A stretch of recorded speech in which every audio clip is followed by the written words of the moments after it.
Yeah, guys, saka paya ndakagumira pakuti ndakanga ndakuchiziva makona manje ndakuchitenderera makona tichiwachira washing basket redu 50 rand nekuaina zvese yanga iri mari yakawanda. But me being me, guys, as a hustler, ndakabva ndaona mukoto, guys. Saka pane mwe mukaradhi wandaiwachira. Mukaradhi uyu wandakanga ndichiwachira uyu, ndakanga ndichiona kuti uyu mukaradhi uyu pane zvaiitika, pane mamovements akanga achiitika pamba pake akasiyana siyana. Ndikada kunyatsoziva chichiri kuitika. Ndobva ndaona kuti ndikiri uyu mukaradhi uyu aitengesa fodya handitika dzakanga dzichibva kunze kwenyika. Ndobva ndazomubvunza zvangu rimwe dei ndikati, koma cigarettes amunotengesa yanobva kupi? Ndobva nditi anobva kuPortugal, right? Inini nekungwasa ndobva ndanyatsokuona gap rekuti alright, ndakaona position kune fodyawo kwakazara machangana. Nditi kune fodya yainzi RG, so ukawana RG ukaipinza muno unogona kuita mari. Ndino ndonyatsofunga nezvazvo hanimaona, but now pekuti ndoitengesera papi ndo approach handisina. Guys, ndakasinda idea yanga yatomuza kuti kana watoona chinhu chichitoita mari, idea ndatoiplanda musoro ndakutonyatsokuona kuti chinhu chinogona kunditisa mari ichi. Tiri kuchovha takadaro, guys. Makanda ehuku ere uyu yanzi mabhonzo ehuku nemakanda acho aiwa zvakatisevha zve, guys, nechisaga chemapotatoes chiya.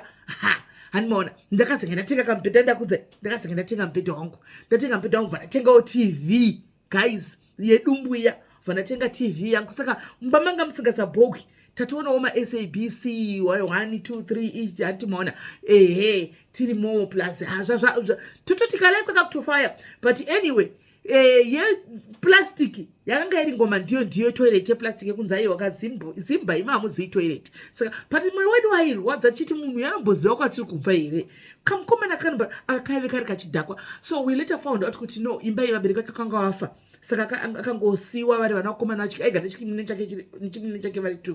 Saka vakasiyiwa pamba pa kuti vagare pamba pavabereki vakafa. Saka vaitorarama nemari dzevanhu idzodzi dzemarentals ndodzavaitorarama nadzo, but chaive chiri chidhakwa chekupedzisira. Guys, ndini uyu ndiri kutendera one day ndasvika pamashops mamwe anga ari padhuze. So pamashops apa, guys, ndasvika mushopu muyama. Saka pane mushopu muyama ndangojera ngopinda everyday mushopu muyama ndokuti unongopinda mushopu uchimhoresana nevanhu mamuine munhu mutema anga arimo. Saka munhu mutema uyu aishandira muIndia ndiye anga ari muridzo weshopu. Saka munongozama India, guys, kuti vanhu vatema pakutaura paya muIndia yaibva agamidzira nyaya dzedu ndichimhoresana nemunhu mutema. Munhu mutema ndoitaura naye asanga ari munhu weSouth Africa, anoona, but anga asiri muzulu wekoko kumazuluko, and aitobvawo kune mwewo Free State uko. Tichitaura nyaya papa yakudaro, ndakapedza ndakungotaurawo nyaya nemuIndia everyday. Ndakuti ndikabva kumapeace job kwangu ndopfuura paya, kana uchipisa ndoma ndaitenga cool time yangu, kana kuti mvura, kana kutenga drink, katata kumwa drink zvandaenda kushanda here mapeace job, baba achitoa mapeace job next side, totenga zvangu kana drink kana chiyaiwa todini toinda kumba, handimaona. Saka ndikiri muIndia yanga tondisvika pakutondijaira, guys, atitoara paya. Saka pashopu yemuIndia uyu chandakanotisa panze paive nevanhu vaingotengesa zvakawanda. MuIndia yandobva tonditi ko iwo wakangwarira zvebhizinesi, unongotaura nyaya dzebusiness all the time kana uri panapa, kunodini kutengesa? Ndikati ndotengesa kupi, handina posini, handina munhu. Tikati uya utengese pashopu pangu apa.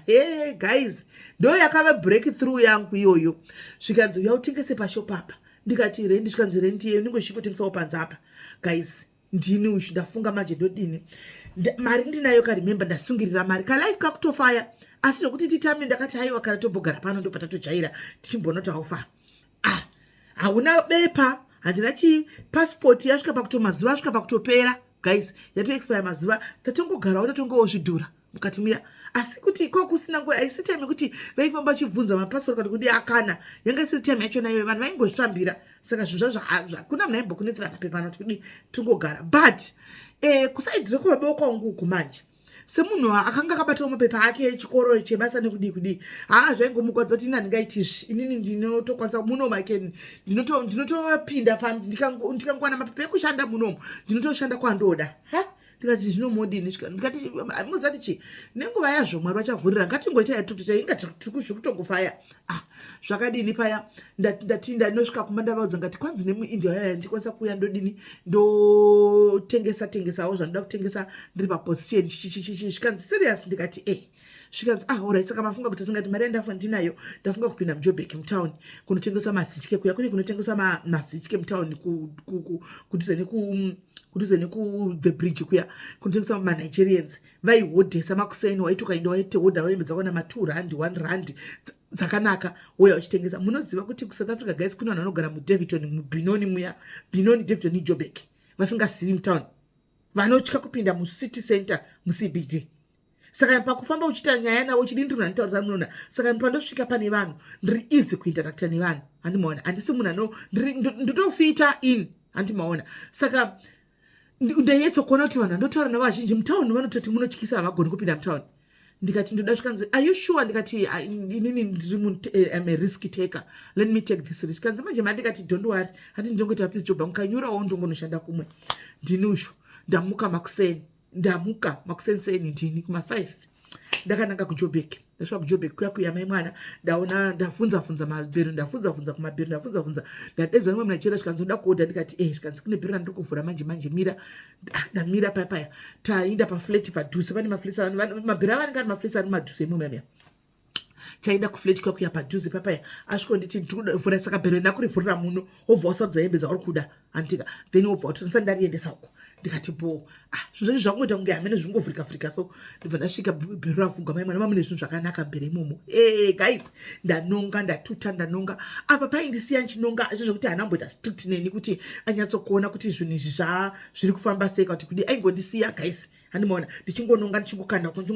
kundasadza zvinhu zvangu zvakanaka zvevana zvevarume zvevakadzi ndasarudza handisi kuziva chinotengwa ndechipi ndasarudza ndaunganidza zvinhu zvangu pasaidi apa auya munhu ndofana ndakatenga zve400 zvakawanda kuita zidutu kudai so maziplastic ayeblack aya kuda maviri chaiwo zvazara musimazipepa mamya handika munajere neatoti ndoda kutokupereke uri kuenda kupika ndokuenda pamateksi apa anoenda kuBenoni zvikanzi rega ndikupe ndachida kuperekedza but handichakwanisa bhero ravhurwa rega ndikupe mukomana kutakurira nokusiyako ndatopiwa mukomana wandibatsira kutakura paya ndaenda kunokwira teksi yangu yeBenoni uyo ndisu atasvika kuBenoni kuya kuya ndaudza muindia ndakaburika pamuindia ndikati ndatenga zvinhu zvangu ndaorder excitement ndave nazvo handika zvikanzitsvaga mapepa ekuti uwaridze pasa paudini utengese ubva daide akutondibatsira guys vatotora mapepa makadbox ake muya mushopu mamwe asina basa chichichi ndatowaridza paya ndinuzhu paya tatotanga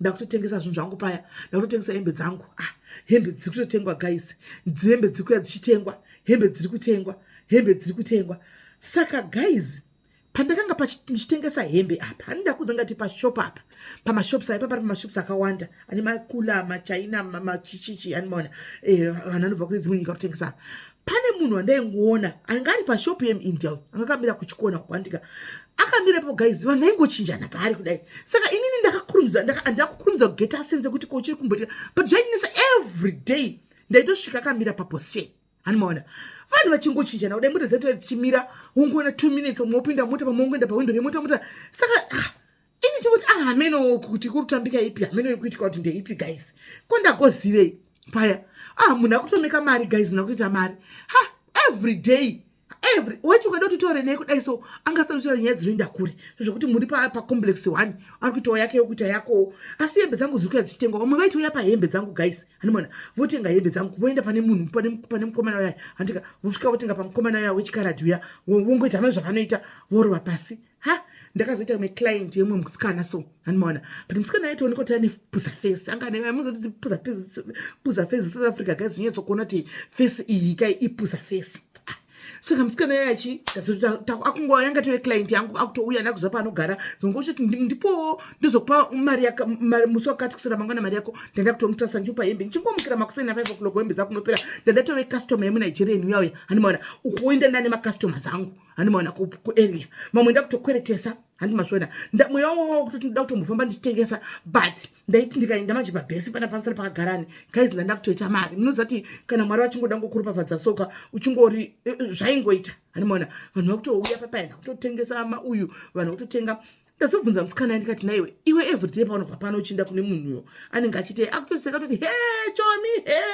mukotsi chii amboramba kundudza paya amboramba kundudza handiti mumwe musazouya mai mwana ane doro rake takagara pasi ndi kutengesa imba agarawo paya totaura nyaya hanimaona indamubvunza handiti akatoenda kune munhu yauya handika ari right akadzoka kune munhu yauya tangotagara nonga 10 minutes anga kungotanga kuacta zvinhu zviri wait ko chii chiri kuitika paya ndakumubvunza zvikanzi but ndakakuudza sazotaura apa anga adhakwa kanga asanganisa adhakwa hanimaona saka zvikanzi kana ndazokudza iwe usazotsemura handika idhiri randiri kungokudza isecret ndikati asecret ndoyandoda kutonzwa saka wochati pa part 3 mangwana ndikatakaenda